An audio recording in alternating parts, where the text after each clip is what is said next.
Hey, what's up, lightboltjoe here. Today we are going to discuss the 2019 and 2020 collective seasons of Netflix's original series, Home for Christmas. So this is 6 episodes that came out in 2019, 6 episodes that came out in 2020, season 1, season 2, all Norwegian. You have some random English words thrown in.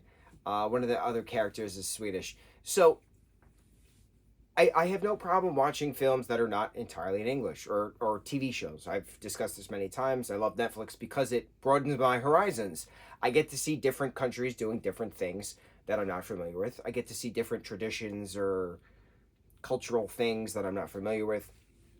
It's neat. I like learning. So I like that I'm learning more Norwegian Christmas stuff, that there's Christmas workshops where it's like an arts and crafts kind of a thing that you all get together and make like decorations and things. And I was like, oh, this is cool. Like a lot of different characters were getting involved in those things. There was like rice pudding has to have one singular almond on top for reasons unknown. Just little things. I enjoyed learning the different cultural aspects. The Advent candles needing to be lit. Like that's a thing. Things, right? You learn. On a whole, main character Johanne, Johanne, Johanne, she's 30 something. She's a nurse at this hospital, and her family she has an older brother and an older sister, and they're both married with kids. So she's the only one who's not married with kids in the family. Her mom and dad are very hounding. When are you getting a boyfriend? When are you getting married? That kind of a thing. More so her mom than her dad. And then, like, as the story progresses, like, the end of season 1 reveals that the mom and dad are actually not on good terms, that they've been experimenting by seeing other people, but also still married. So they're exploring into a polyamorous relationship rather than a monogamous relationship. But then, of course, all hell breaks loose leading into season 2. And then, like, Johanne, she herself just complains a lot. And it was very annoying. It was very annoying watching this. Because, like, people who are treating her really nice, she treats like garbage. And then, like, people who treat her like garbage, she treats very nicely. And it's like you're doing these things to yourself. And it's not even just her. It's like her friends. Like, her friend is sleeping with a bartender and then, like, implodes her own marriage. And then, like, who am I supposed to feel sorry for? Like, you're doing these things to yourself so I don't feel bad. And, like, part of the show was very much that. Like, these characters are doing these things to themselves. I have no sympathy for your choices. You are fully aware of your choices. So it's just, I felt so bad for, like, who was that guy that she was dating at one point? Spencer? Was that his name? The skiing triathlete? Like, he was just so nice to her. And she was just like, no, you're trying to show me up by skiing better than me. And I'm like, that's not how this works. And then, like, she starts dating a 19-year-old who eventually turns 20. And it was the whole, should I be dating someone 12, 13 years younger than me? Or, should I find someone my own age? But he's so fun and he's great in bed and all these different things. And it's like, he then breaks up with her because he's going to school. He's going to school in Bali. But then he comes back at the end of season 2. At the end of mid-season 2, he comes back. And they start to get together again. And it's more of a, is history going to repeat itself? And at one point she's, dating one of the doctors that she works with, Henrik. The big reveal was the end of season 1, the end of episode 6, technically, because there's only 12 episodes in this. That's why I didn't do it one and one. It's just 12 episodes and that's it.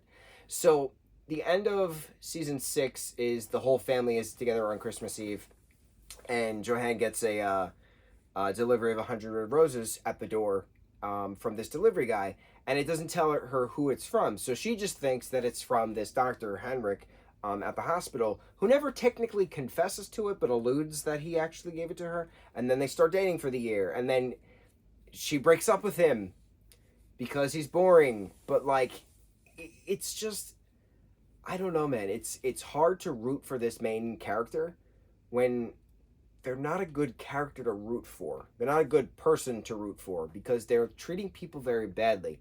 Things I really enjoyed, though, watching the show as a whole, I did like how she winds up with Jonas at the end. I thought that was very cute. They kiss in front of the tree in the hospital.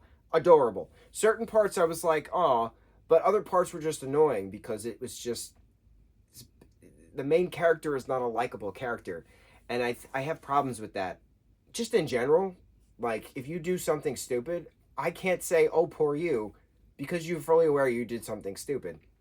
Aside from that, the actress who plays that Joanne character has a lot of tattoos, and there was a whole episode dedicated to her getting more tattoos after this breakup with the doctor and after these things, and they had an actual tattoo artist literally tattooing her in a chair, um, well, laying down, and the whole episode revolved around her dad was there and he passed out and they had to bring him to the hospital, meeting then the head nurse in charge, kind of a thing.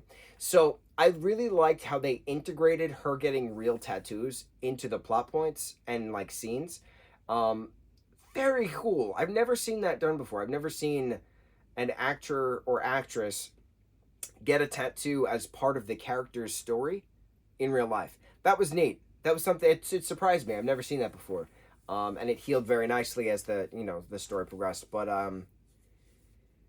certain things really I enjoyed. Certain things I enjoyed I enjoyed the cultural experience more than the actual story because I'm not that familiar with Norway. I mean, I as an American, what's my Norwegian knowledge? You got Norse mythology.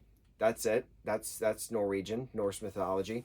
You got Frozen, Anna and Elsa living it up in their castle, in the fjord and all that stuff.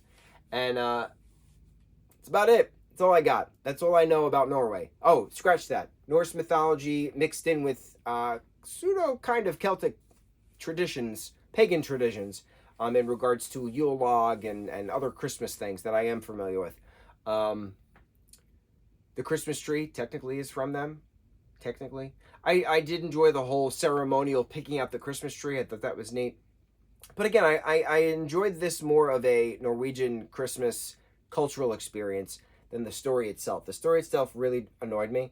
But overall, I learned. And I just can't look at rice pudding ever the same again. If it doesn't have one singular almond on top, is it really rice pudding? I don't think so. We'll see. Home for Christmas, Netflix original show, 2019, 6 episodes, 2026 episodes. That's it. That's all we get. On to the next review. Mucho mahalo.